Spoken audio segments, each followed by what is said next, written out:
E estamos aqui no Real Monastério de São Lourenço El Escorial. Esse é um passeio que dá para fazer num bate-volta de Madrid. O trem leva 1 hora para vir para cá. Então dá para você vir pela manhã, fazer o passeio e no final da tarde voltar. Existem outros passeios que dá para fazer por aqui, se não quiserem fazer só esse. Mas só esse passeio já vai ocupar algumas horas de vocês. Se vocês quiserem, por exemplo, só ir caminhando pelo mosteiro e pelo palácio e vendo as atrações e só lendo a descriçãozinha de um folheto que eles dão para vocês, já vai levar pelo menos 1h30 só para caminhar. Agora, se você pegar o audioguia, parar em cada sala para ouvir as descrições, as histórias, aí você vai levar mais de 3 horas para visitar aqui o Real Monastério. Aqui dentro você vai encontrar 10 atrações, que é basílica, palácio, biblioteca, tem um panteão dos reis, cada uma com seu interesse, né, próprio. O monastério, ele foi declarado Patrimônio da Humanidade pela Unesco em 1984 e vale a pena visitar. Eu mesma me surpreendi com o que eu vi lá dentro. Infelizmente não pode filmar nem tirar fotografia. Custa 12 euros para entrar, mas existem algumas opções de gratuidade, né? Tem dias que é gratuito, vocês podem olhar na internet, ou para professores também é gratuito. E esse monastério foi construído em 1568 a mando do rei Filipe II. Ele queria construir um complexo que envolvesse tudo para a família real morar. Tinha basílica, tinha escola, tinha o palácio, tinha o lugar para eles serem enterrados, tudo no mesmo lugar. Então ele mandou construir esse complexo e a família real morou aqui durante muito tempo. Estão enterrados aqui também grande parte dos membros da família real. Tem um panteão bem grande dentro do monastério, com grande quantidade de membros da família real. Além disso, a biblioteca é riquíssima, além de ser muito bonita, tem obras fantásticas que só aqui tem. Quanto à basílica que tem aqui dentro, ela é um dos exemplos do Renascimento espanhol. Então, quem tem interesse por esse assunto, por história da arte e quiser conhecer o Renascimento espanhol, tem que vir para cá, visitar a basílica, visitar a decoração, os quadros, o altar. Uma das maiores representações do Renascimento aqui na Espanha. Eu particularmente tenho interesse na história da música, porque eu sou professora de história da música. E aqui, para minha surpresa, eu não esperava, eu estive diante das cantigas de Santa Maria, do rei Afonso X, conhecido como o Rei Sábio. Essas partituras, né, na verdade são neumas, né, no final da Idade Média, então é uma escrita baseada em neumas. Nem nos livros de história da música você vai encontrar. Então essas cantigas e outras obras estão sendo expostas agora ao público de forma excepcional, não costuma estar em exposição, porque em novembro de 2021 completou 800 anos do nascimento deste rei, o rei Afonso X, o Rei Sábio. Então é por essa razão, e eu não esperava encontrar, e confesso que diante das cantigas de Santa Maria foi muito emocionante conhecer de perto. Outra curiosidade é que esse monastério, a arquitetura dele, marca a transição da arquitetura plateresca, que era assim mais adornada, né? Mais como se fosse um rococó, assim cheio de adornos, para uma arquitetura clássica. Então vocês vão ver que o palácio não é muito adornado, ele tem as pinturas, né, bonitas, etc. Mas ele é todo mais liso, ele não tem todo aquele trabalho de ornamentação que você encontra em outros palácios mais antigos. Uma outra curiosidade é que, apesar de ser gigantesco o local que você faz a visita, ele é apenas um pedacinho do monastério, pois o monastério ainda hoje abriga uma escola. Então vocês vão ver muitas crianças aqui no pátio, aqui na frente, brincando, justamente porque aqui o monastério ainda é colégio. Para a nossa próxima visita, nós vamos para o Vale dos Caídos. Você precisa vir aqui na rodoviária de El Escorial, e aí você desce, na parte de baixo tem os ônibus, você paga diretamente ao motorista. Custa 5,20 € o bilhete de ida e volta, mas é só apenas uma vez ao dia. Ele vai às 3h15 da tarde e volta às 5h30. Então você tem que se programar para pegar o ônibus no horário certo e também lá na hora voltar no horário certo. O ônibus é o número 660A.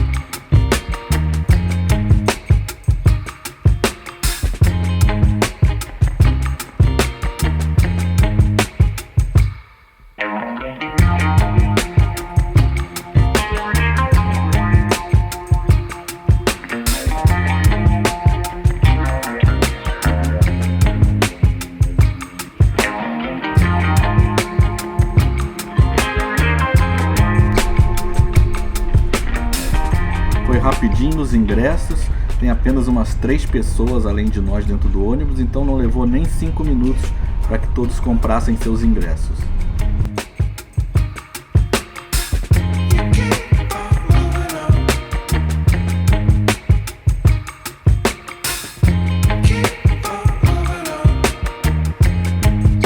E chegamos ao Monumento dos Caídos. Bom, algumas dicas. O ônibus é o 660A, que sai às 15h15. Tem outros que passam por aqui, mas nenhum traz vocês até o alto do Vale dos Caídos, só esse. Então, cuidado para não pegar o ônibus errado. E aí você vai parar lá na porta e são 5 km morro acima. Não vai dar muito certo. Segunda dica: o ônibus, ele para na porta do Vale dos Caídos. Você salta do ônibus, compra os ingressos, retorna para o mesmo ônibus e depois o ônibus sobe para deixar vocês aqui em cima. E às 5h30 ele regressa para pegar o pessoal de volta, para levar para El Escorial. Agora nós vamos entrar por esta porta que dá acesso à Basílica da Santa Cruz, que foi toda construída dentro da montanha. Já a porta é muito imponente, hein? E já nós vamos contar tudo sobre este lugar e mostrar o que for possível mostrar para vocês.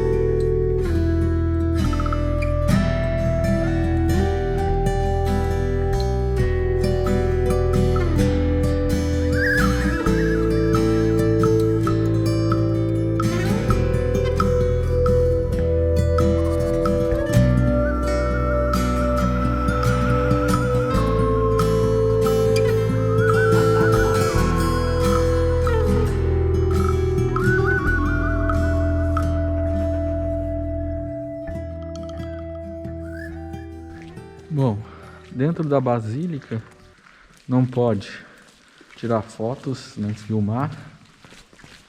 O negócio é monumental. Pense algo assim faraônico. É o que você vai encontrar aqui. Algo assim digno de um faraó. Dizem inclusive que o Franco, quando mandou construir isso aqui, a ideia dele era justamente essa: ter a sua própria pirâmide, né? Entre aspas, seu mausoléu faraônico, para ele ficar enterrado. Bom, sobre o Franco, nós não vamos entrar no detalhe se foi um ditador, se não foi um ditador, se foi um regime ditatorial, etc. Porque não é em nossa intenção discutir política aqui, muito menos política espanhola, né? E mesmo aqui na Espanha, existe aquela briguinha, os que são franquistas e dizem que não era uma ditadura, ele que salvou de uma ditadura, e existe aqueles que são republicanos que dizem que o Franco era um grande ditador, sanguinário, etc. A gente conhece bem essa história no Brasil também, né? Existe essa história no Brasil também, então não vamos entrar nessa seara. Agora, o que acontece? Teve a Guerra Espanhola na década de 30, 1936 até por aí, na década de 30. E morreu muita gente nessa Guerra Espanhola. O Franco, apesar de não ser uma vítima da Guerra Civil Espanhola, ele resolveu construir esse monumento no meio das montanhas, no alto, que era uma coisa terrível para chegar aqui, material, as pedras, tudo. Ele mandou escavar na rocha essa basílica, ela é toda dentro da montanha. E ele usava a mão de obra dos presos republicanos que foram presos, que perderam a guerra civil. Os republicanos foram presos e uma grande parte veio para cá fazer trabalho forçado e daqui nunca mais saiu. Morreram aqui nas obras, que essas obras morreram centenas de pessoas. Então, o Franco tinha muita pressa para terminar essa obra, ele queria que terminasse rápido, mas não era possível. Era um desafio da engenharia tremendo. E ele não conseguia terminar. E botava mais gente para tentar terminar, e mais prisioneiros para construir o que ele queria. Alguns historiadores dizem era construir o seu próprio mausoléu, estilo faraó, para ele ser enterrado. Bom, o que aconteceu? Ele foi enterrado aqui e virou ponto de peregrinação dos apoiadores franquistas, né? Mas uma parte da população não queria que ele ficasse enterrado aqui, porque dizia que ele não foi vítima da Guerra Civil Espanhola. Então, por que ele estaria enterrado aqui? Estão enterrados aqui mais de 37 mil pessoas. Mais de 37 mil, né? Estão enterrados aqui, de ambos os lados. Todos os dois lados que morreram pessoas foram enterrados aqui. E ele ficou enterrado aqui durante um bom tempo, até que em 2018, depois de muita briga judicial, eles fizeram uma lei para que o corpo dele fosse exumado e a família pudesse levar para outro lugar, mas que tirasse daqui. Então, de 2019, a família tirou o corpo dele daqui. Se vocês procurarem na internet, tem aí os vídeos da época, ele sendo removido. E uma das ideias deles era colocar ele na Catedral de Madrid. Mas a Igreja Católica disse que lá ele não entrava de jeito nenhum, que não ia deixar enterrar ele lá, que ele era um inimigo, né? Claro, da Igreja Católica. Então, agora temos aqui esse monumento aos caídos, né, na guerra, os válidos caídos. Lá na parte de cima existe uma cruz gigantesca que parece que você tem acesso via um funicular, mas eles não estão deixando ir lá porque parece que está se soltando algumas pedras, está perigoso para ir lá nessa cruz. E é uma cruz muito, mas muito grande mesmo. Foi uma verdadeira obra da engenharia. Aqui em cima tem esta basílica e uma abadia, onde moram monges beneditinos que cuidam da basílica. Só é possível visitar a Basílica e a cruz. No caso da cruz, eu perguntei ao guarda e ele disse que o funicular está fechado desde 2009 e que era possível subir por uma escada ao lado do funicular. Mas neste momento, como eu disse, eles não estão permitindo subir por conta do risco de deslizamento. Uma curiosidade é que os monges que cuidam da basílica e moram na abadia exigiram que construísse um túnel subterrâneo ligando as duas para que eles não tivessem que sair na rua no inverno para ir até a basílica, pois aqui em cima deve ser um frio danado, hein? Como o Christian falou, essa obra é monumental, que envolveu muitas vidas, né? Muitas vidas foram perdidas aqui. E aí quando a gente chega aqui para visitar, é uma mistura de sentimentos. Por um lado, você se admira, né, pela grandiosidade, pela beleza até, mas por outro lado você pensa que, assim, na conjuntura dessa obra, do que se passou aqui, das vidas que foram perdidas, da Guerra Civil Espanhola, né, que marcou a história aqui da Espanha. Então é uma mistura de sentimentos aí, entre o encantamento e o pesar. Mas vale a pena conhecer. Quem gosta de história, vale a pena conhecer. E eu garanto para vocês que do ponto de vista arquitetônico, dificilmente vocês vão ver algo mais fantástico e faraônico do que isso aqui. A basílica ali é algo assim, parece assim uma coisa de ficção, né? Você não consegue acreditar que possa haver um lugar assim. Só nos filmes que você acha que vai encontrar um lugar assim, tão fantástico. A serração aqui tá aumentando e isso mostra também que estamos no alto da montanha. Então, no caminho, quando estávamos dentro do ônibus, o ônibus não parava de subir. Eu ficava imaginando, meu Deus, quanto trabalho para trazer todo o material até aqui em cima. A gente fica imaginando assim o trabalho que deu para que seja feita, né, essa obra. Então é bonito, é muito bonito e vale a pena conhecer. Os professores não pagam o ingresso, tem outros tipos de gratuidade, mas aí na internet tem mais informações. E aqui na praça principal de El Escorial, eles montaram um presépio em tamanho real, assim, com figuras grandes, até maior do que o tamanho real, né? Alguns são muito altos. Eu vou mostrar um pouquinho aqui para vocês, só para vocês terem ideia. É muito comum aqui na Espanha, esses presépios, eles chamam de Belém.